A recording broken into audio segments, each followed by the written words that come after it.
sesuai dengan takdir dari Tuhan. Takdir tak ada satu pun.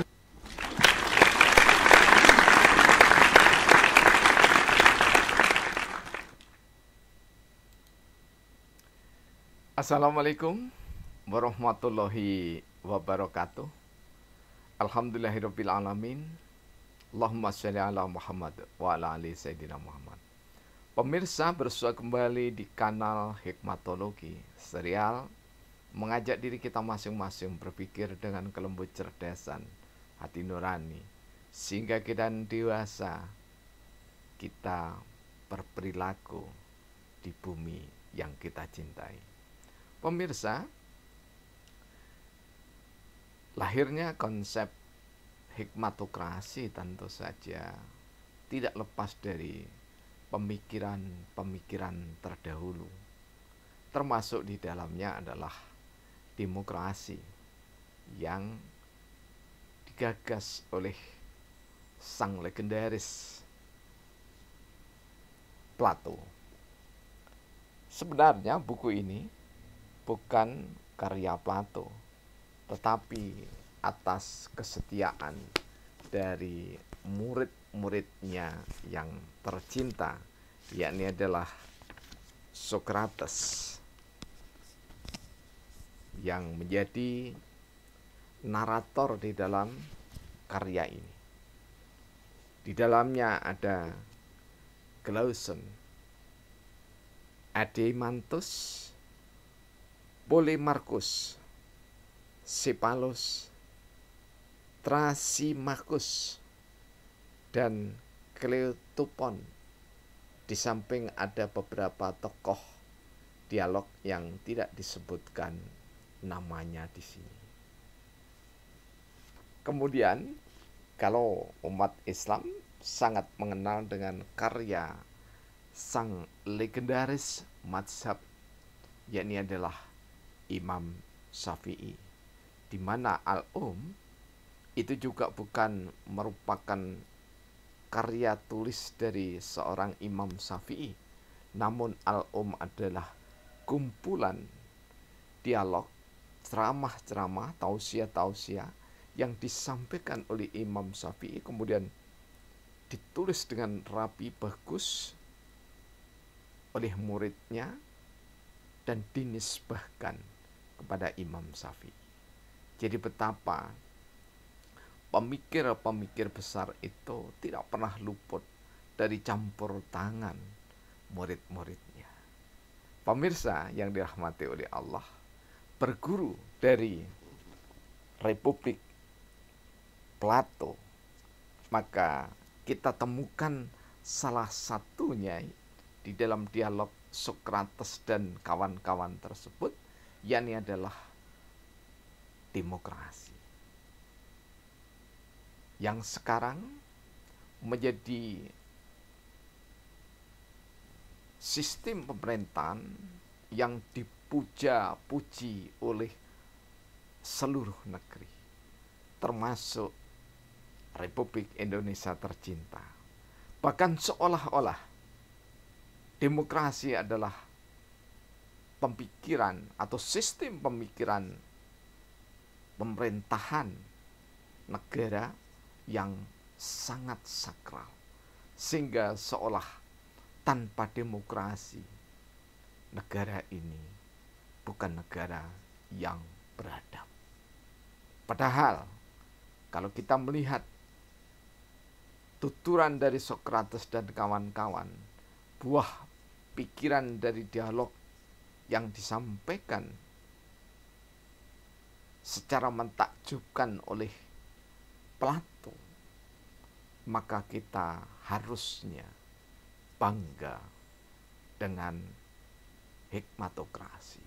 Hikmatokrasi bukan pikiran saya, tetapi hikmatokrasi saya berusaha menggali, mendulang, merekonstruksi dari pemikiran-pemikiran bijak Plato, utamanya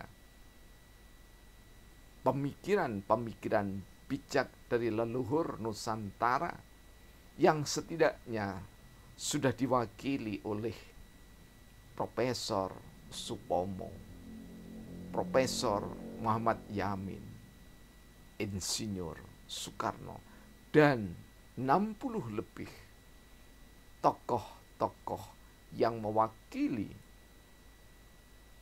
wilayah yang ada di Nusantara atau di Indonesia, kurang lebih sekitar 67 orang dalam Badan Usaha Persiapan Kemerdekaan.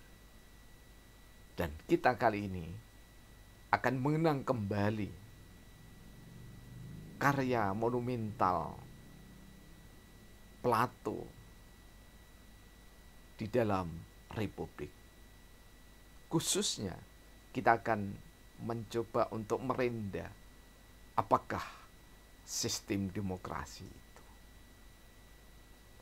Ada 7 hal kalau kami ringkas di dalam karya Plato.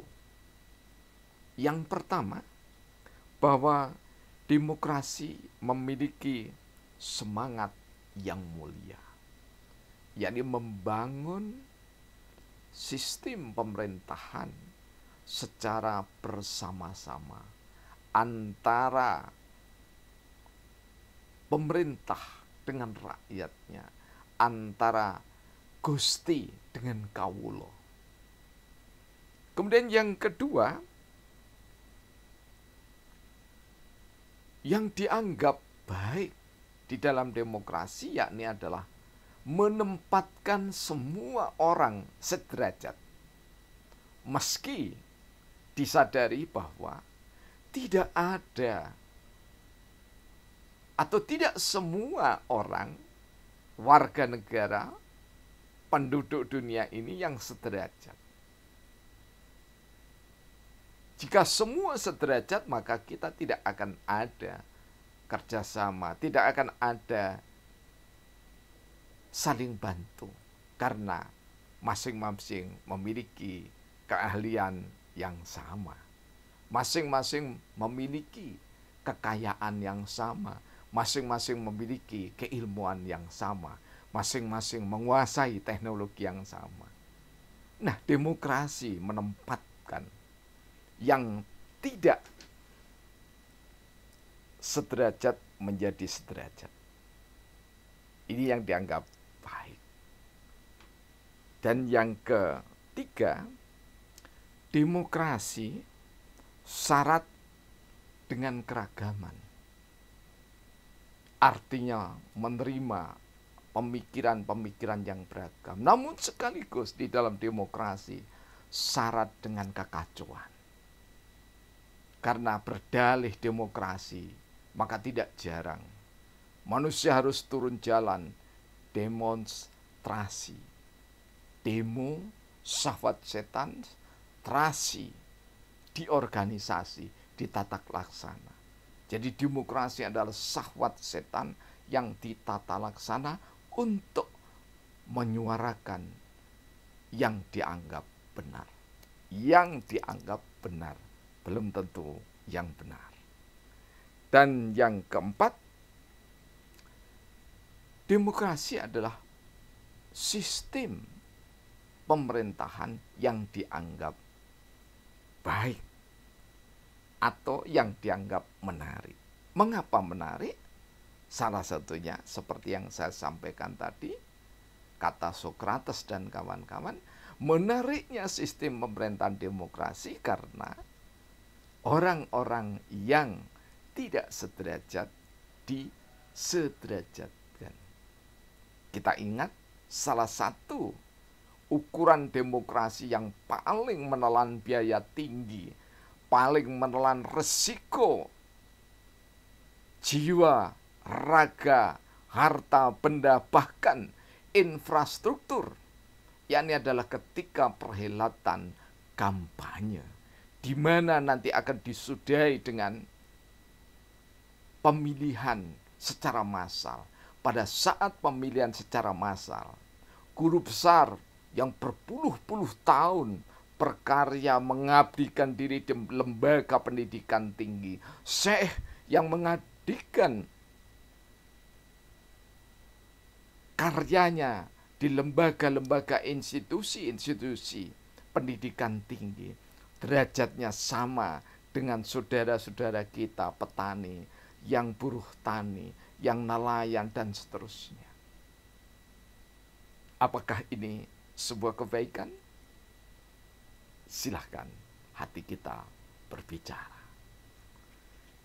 Kemudian yang kelima, dicirikan bahwa demokrasi menginjak-injak kebaikan atas dukungan massa. Kita tahu bahwa demokrasi senantiasa menonjolkan mobilisasi massa, apalagi jika yang menghendaki dukungan itu adalah sang penguasa.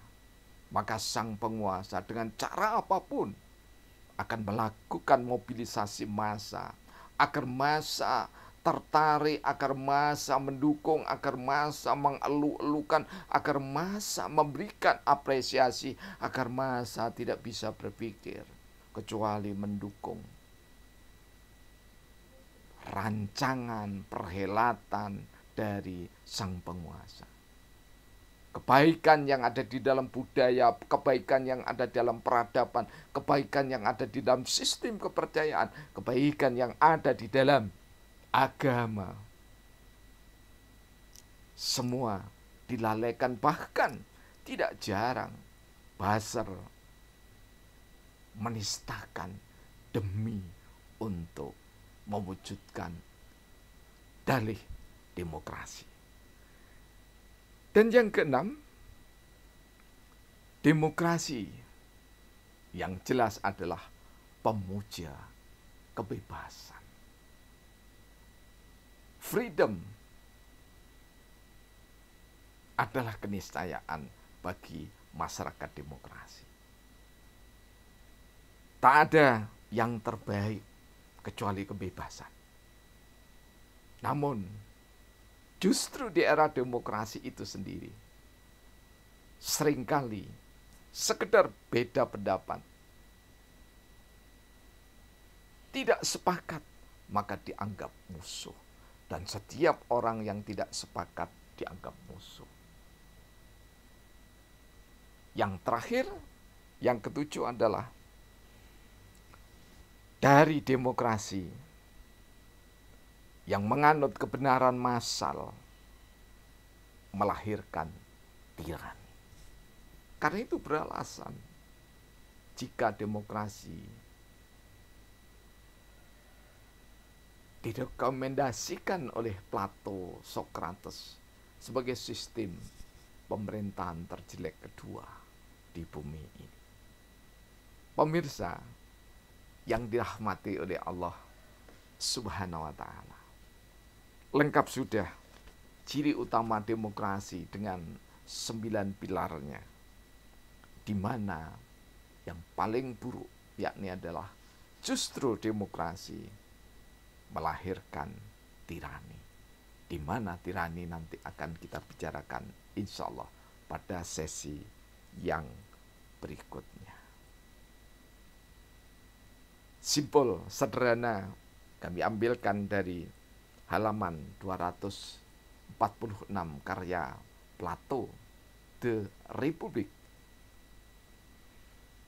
Sampai filsuf menjadi raja atau raja dan putra mahkota di bumi, memiliki kemampuan filosofis dan kebesaran serta kebijakan politik yang sepakat hingga rakyat jelata patuh, negara tak akan berhenti dari kejahatannya. Billahi taufik wal hidayah. Assalamualaikum warahmatullahi wabarakatuh.